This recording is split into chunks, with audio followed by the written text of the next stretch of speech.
In the summer of 1515, in a walled city in the Holy Roman Empire, a woman stepped into the street and began to dance. Within a week, 34 people had joined her. Within a month, it was hundreds. This is the story of the dancing plague of Strasbourg, a disaster that modern science is still trying to explain 500 years later. Frau Trophea, that's the only name history gives her, stepped outside her home and started to dance. She simply began, alone, in the middle of the street, and did not stop. An hour passed, then several. Neighbours gathered to watch, unsettled, unsure whether to laugh or to intervene.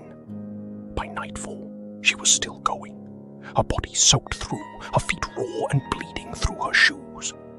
The next morning, she was dancing again, and the morning after that.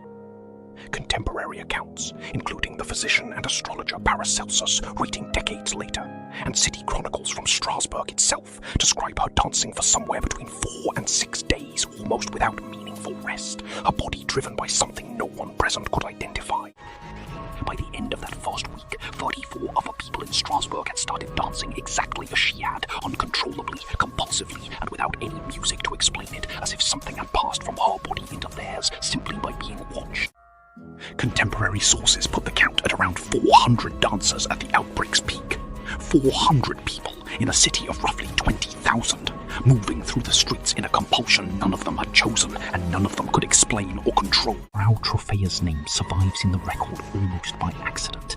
A single line in a city chronicle describing a woman who stepped into a street in July and could not stop moving. What we do know is that for a few weeks in the summer of 1518, in a city built to feel orderly, prosperous and safe, hundreds of people danced because their minds and bodies had nowhere else left to